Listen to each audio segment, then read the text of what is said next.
Hello everyone, Soberoni of G&A Reviews here with another Top 10 video. This time, we're going to be taking a look at the top 10 banners releasing this year in FGO NA. There are some incredible banners coming out this year, so the point of this video is going to be to highlight which banners offer you the best bang for your quartz, so that you can better plan ahead. Now I want to make clear that this is not a top 10 servants list. The way that I'm going to be evaluating the banners is going to be based on the quantity and quality of the servants on RateUp. That includes both the 3-star and 4-star servants, as well as the CEs that are on RateUp and of course the 5 stars. In other words, I'm ranking the total value of each banner. But if you are interested in seeing my top 10 list of servants, I do have that video linked in the description down below, so you can go ahead and take a look. In addition, I will be counting all of the banners within a given campaign as one entry. So for example, even though events like Valentine's Day and Summer have many different banners within them, I'm going to be counting them as one entry on the list, since most of those banners overlap with each other in terms of time and RateUp servants. So with that said, if your quartz are tingling in anticipation of all the ways that they can be spent this year, make sure you hit that like button, subscribe, and ring my bell so that you can catch all of my top 10 FGO videos, my guides, and spotlights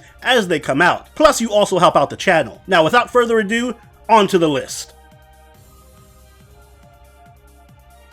Rounding off our list at number 10, we have the Valentine's Day 2021 event, which will be releasing in early February. Now this event includes a wide range of banners with an incredible amount of diversity in the RateUp servants. It features nearly every non-limited female 5-star servant on RateUp at some point. This includes some excellent servants like Tamamo, Jean, Shitonai, and Jack. But in addition to all of those servants, we're also getting a RateUp for a brand new servant, Murasaki. She is a 5-star caster with an AoE Noble Phantasm who makes for a very good stall servant as well as a good farmer if you don't have Anastasia or Da Vinci. Semiramis is also going to be featured on RateUp in these banners, so if you weren't able to get her last year, now's a good time to pick her up. As far as craft essences go, you can also pick up a pretty good CE in Bittersweet. This craft essence applies invulnerability for 2 hits and also increases NP damage by 25%, which makes it very strong on berserkers. However, on the downside, these banners do run very close to the rerun of CCC, which in my opinion includes much better RateUps. And unfortunately, the majority of all of these RateUp servants share a RateUp with Murasaki, which means if you're trying to aim for Tamamo or Jean, your chances are going to be cut in half since they split their RateUps. The only servants with a solo RateUp for Valentine's are Murasaki herself and Semiramis. But still, I do feel it's worth mentioning these banners because of the incredible amount of diversity in the RateUp servants. At number 9, we have something that may seem a little familiar, Guda 3. Now this banner was also included in my best banners of last year's list, and not much has changed since then. This banner still includes an excellent amount of value due to having good servants at every rarity as well as a very good craft essence. Among the 5-star servants, you can pick up Okita Alter, who is an AoE alter ego who can make for a very good farming servant if you don't have an AoE caster or assassin. Emiya himself is also available on RateUp for the 4-star, and he is one of the best archers around, and he'll only get better as we continue to get buffs from JP. Finally, for the 3-star servants, you can also pick up the limited assassin Okada Izo. Not only is he a limited servant, but he's also a very powerful single target assassin, who's very well worth using if you don't have Shiki. There's also a pretty good CE to pick up in Imperial Capital Holy Grail War, which increases quick card and buster card effectiveness as well as NP gain. An excellent choice of craft essence for both Okita and Okita Alter. There are a few cons with this banner though. Most notably, it's very close to the Case Files event banner, which I think is slightly better. And while Okita Alter is a very good servant in my opinion, I don't consider her to be a top tier 5-star. So there are much better 5-star options that are going to appear in other banners. In addition, if you are aiming for Emiya, just be aware that Emiya and Lee both share a RateUp, so there is some heavy spook potential in this banner. And speaking of Case Files, at number 8, we have the Case Files event, which drops in late April. Now this banner is notable for featuring two of the best farming supports in the game with Waver and Reynes. Both of them are invaluable to farming teams because they can provide a 50% NP battery to an ally, although in Reynes' case you will have to wait until her interlude next year. But if farming is not your thing, this event also features an incredibly strong Arts DPS in Luvia. She is a 4-star ruler who is capable of putting up some of the highest damage numbers in her rarity, and an absolute must-have if you're looking for a strong Arts DPS. You can also pick up a couple of good craft essences in Why Done It and Prayer of Winter. Why Done It increases buster card effectiveness and NP gain, which can make it a good substitute for our Conquest is the Sea of the Stars if you don't have it, while Prayer of Winter increases your NP gauge by 4% every turn, as well as increases your crit strength, which can make it a good substitute for Prisma Cosmos. On the downside though, this banner does have a very small lineup of servants compared to most of the other banners on this list, and on top of that, Luvia is also featured on another better banner later on in the year.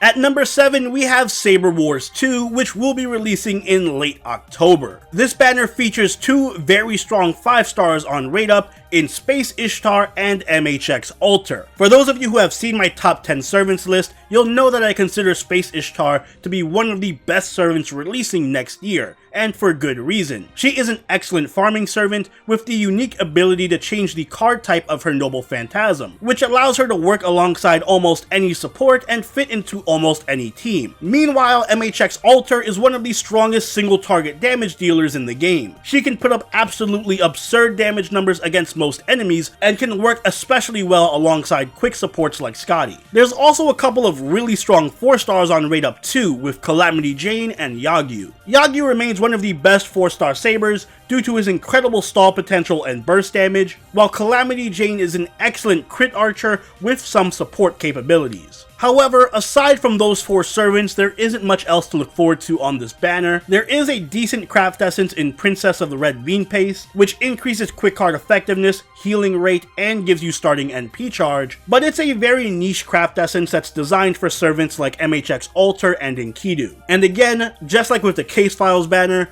this banner is very small compared to some of the other ones on this list. And coming in at number 6, we have the Lost Belt 5 banner, which will be dropping in late December. This banner is all about raw damage, and it's packed with strong DPS servants like Orion, Achilles, and Luvia. Orion is another servant who ranked very highly in my top 10 servants list this year, and he is capable of putting out ungodly amounts of crit damage. Achilles is also a great damage option if you have a good quick support like Scotty or Osakabe Hime, and Luvia is just insane like I mentioned earlier. But this banner can also be a good opportunity to pick up some very strong AoE riders like Achilles and Europa. There's also a brand new craft essence on rate up, the One Who Desires Salvation, which increases a servant's NP overcharge by 2 levels for 3 times. It can be a situationally better demonic Bodhisattva on some servants. However, on the downside, the 3 stars on rate up in these banners are very niche, and most of the appeal from these banners comes from the 5-star servants, which are of course very rare. So you will need a good amount of luck if you want to get the most out of these banners. Breaking into our top 5, we have the Waifu Event, which drops in late March, also known as the Kama banner. And this is another banner that features a great amount of firepower, with both Kama and Kiara on rate up. Kama is arguably the best assassin in the entire game due to her incredible amounts of burst damage and ability to NP spam, while Kiara makes for a top tier alter ego thanks to her excellent stall potential and farming capability. But the power doesn't stop at the 5 stars. There are also 2 top tier 4 stars on rate up with Yagyu and Parvati. Parvati is a 4-star Lancer and one of the best farmers in her rarity, but she can also tackle the occasional boss fight due to her great skill set and ability to NP spam. And Yagyu I mentioned earlier, he is simply just one of the best 4-star sabers. As far as the banners go, I believe that this is the best of the smaller banners because it just has such a high concentration of firepower. However, that said, most of the value from this banner comes from the servants. There aren't really any great CEs on rate up or any 3 stars to fall back on, so again, it does require a little bit of luck. You knew it was coming. At number 4, we have the CCC rerun, which drops in mid-February. This is one of the most anticipated rerun events of the year, and for good reason. Just like with the other banners, it does feature a very good amount of firepower on raid up, but in addition to that firepower, it also includes a much wider range of raid up servants and craft essences. Among the 5 stars on raid up, we have Melt and King Protea. Melt, in my opinion, is the best 5-star alter ego due to her incredible burst damage and P-spam capabilities and incredible utility in her skill set. And while King Protea may be a bit more niche, she does pack some excellent firepower and good survivability. As for the 4 stars on raid up, they're all around great. Emiya Alter is capable of putting out some of the highest single target damage numbers in his class, and Gawain makes for an excellent farming saber. And even servants like Passion Lip and Tristan, who aren't exactly top tier, are still pretty good, and they're very rare due to their limited and story lock status, which makes them a good pickup for collectors. And these banners also include one of the best limited craft essences in the game, Conquering the Great Sea of Stars. This CE increases buster card effectiveness and NP gain tremendously, which makes it perfect for nearly any buster servant. There really aren't any downsides to this banner. Anything you pick up here is going to serve you well, even the 3 stars. So whether you're in the market for some high firepower servants or some very good limited servants, you can't go wrong with rolling for CCC. And at number 3, we have Lost Belt 4, which will be releasing in June, aka Arjuna Alter's banner. And this is just another banner that features all around great servants at every rarity. Arjuna Alter was my number 1 pick for the top 10 servants of this year, and in my opinion is the best offensive servant in the game, just due to his incredible utility and high damage capability. But in addition to him, you can also pick up Karna, who is another excellent 5-star servant. And the 4-star lineup of servants also shines pretty bright here thanks to Lakshmi Bai, who is an excellent semi-support saber, and Ashvata, who happens to be one of the better archers in the game and is also story locked, which makes him pretty rare. But there's also a lot of value to be found in the 3-star servants as well, with William Tell, who is an excellent archer, and Asclepius, who is an absolute beast of a support and also happens to be story locked, which makes him one of the rarer 3 stars. So every servant you can pick up from this banner is either very rare, very powerful, or both, including the 3 stars. Just about the only downside to these banners is the lack of strong craft essences, but when there's so much value at every rarity of servant, there's no way you can pass up such a tremendously good banner.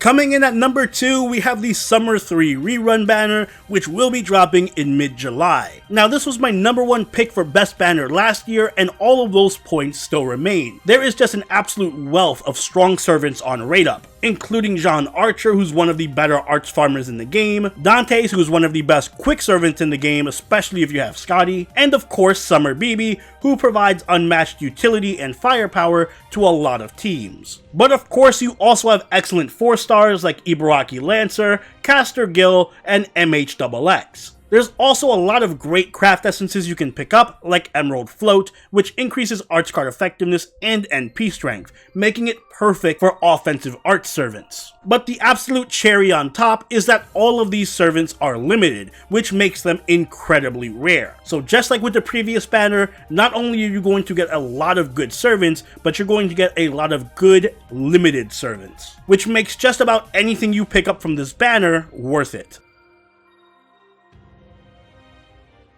And coming in at number 1, what else could it be but Summer 4, which drops in August. Now this is probably the best banner from a future-proofing standpoint, as many of these servants on this banner only get better with time. Case in point, Melt and Musashi, who are both among the best farmers in the game once the Castoria meta drops next year, on top of just being great servants on their own, thanks in large part to their ability to loop their noble phantasms consistently. And there are other great 5 stars on raid up, like Artoria Ruler, who provides incredible utility to crit teams much like Summer BB. And of course, there's also Merlin, who remains a top 3 support. And there's also a good selection of 4-star servants on raid up, like Melt, Okita, and Osakabe Hime. And just like with Summer 3, almost all of these servants are limited, which makes them all incredibly valuable. And they also happen to have the best swimsuit designs by far, in my opinion. The only knock I have against this banner is that the craft essences aren't as good as Summer 3. But if you are looking to make your arts teams much stronger and you want to build for the eventual release of Castoria,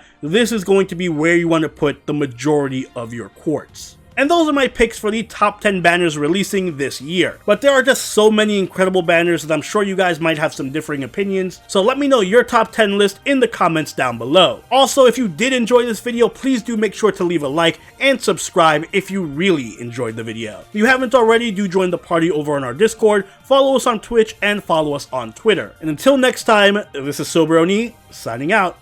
Later.